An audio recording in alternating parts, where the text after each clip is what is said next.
Hey, Les here, 6S1.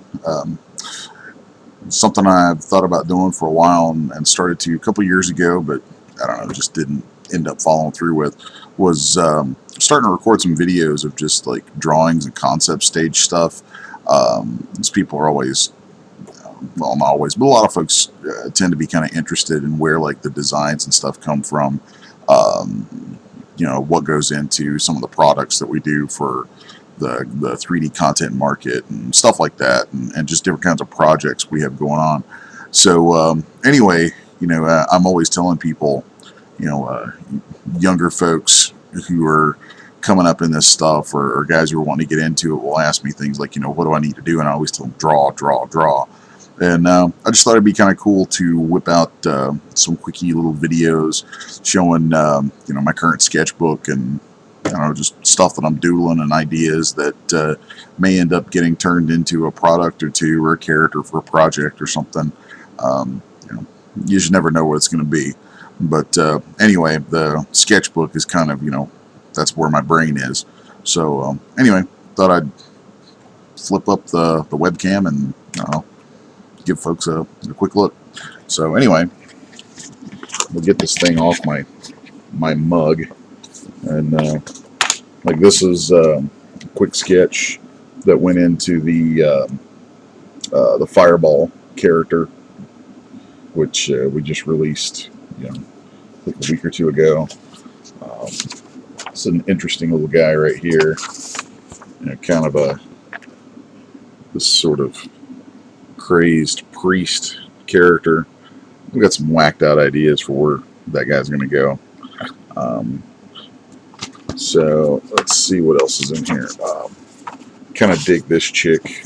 In case you can't tell, I'm in a real kind of post-apocalyptic phase right now with sketches and designs and such. So, with the Outlanders product line that we've been releasing, it's just something about this weird kind of post-apocalyptic meets steampunk-ish sort of vibe that I've got going. Is really a lot of fun.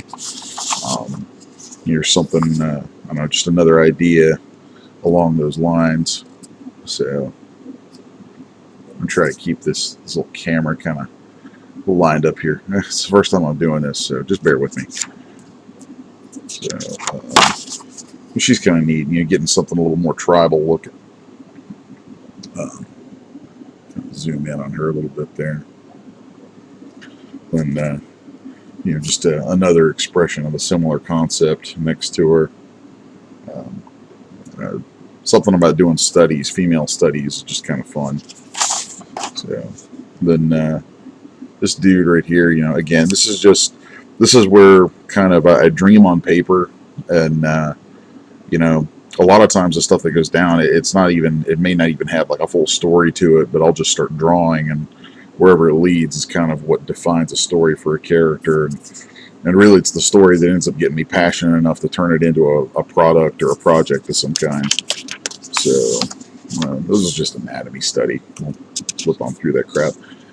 Sometimes I think, like you can do art stuff for years and years on end, and if you don't just take time every once in a while to kind of rehash your anatomy skills, then eventually, even if you're using it every day for work, sometimes you just need to do those old-fashioned studies and kind of keep the stuff going.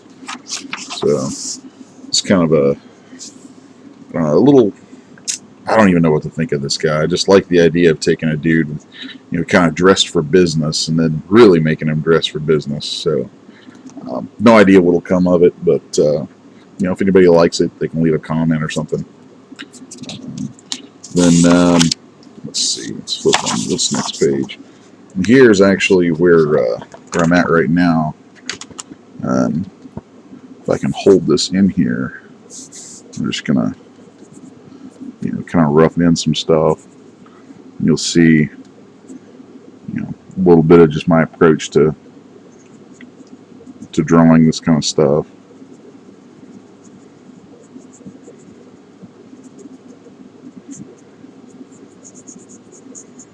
I know I've got kind of I guess nowadays it'd be considered an old school comics approach. I'm definitely a kid of the late 80s, early 90s.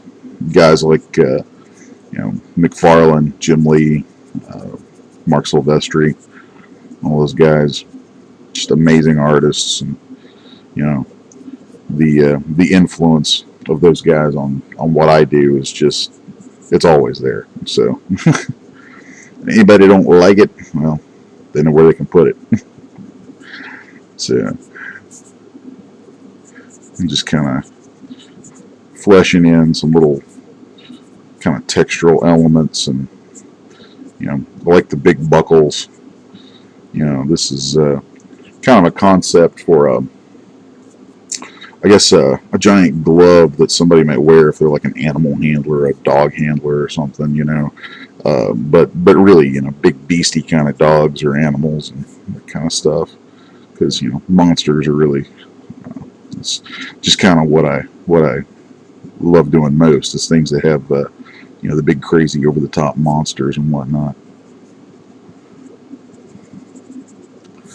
So I like this idea. I'm kind of borrowing a little bit here of influence from one of my favorite artists, Joe Quesada.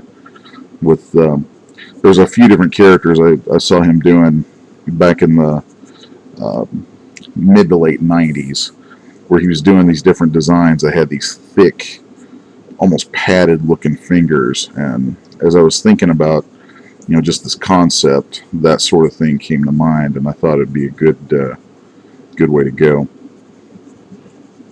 So, and I dig that it breaks up the hand. You know, that you can combine set of two centered fingers together for something that breaks up the hand from what's normal. I think it just makes things a little more interesting in some way. So, like a lot of times, you know, designs are really about taking what you see, what you normally see, what you're used to seeing, and then kind of finding ways to twist it and turn it and tweak it into something else. So, or, you know, just putting a spin on it.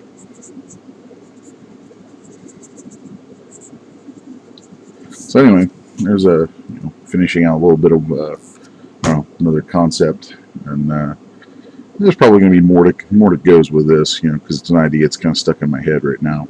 So anyway, that's all, and all for now, and you know, hopefully I'll end up doing some more of these, since I don't know, it just seems to be getting easier and easier to do all the time. So it's cool. Anyway, thanks for watching, and you know, keep an eye out for 6S1 stuff. Catch you later.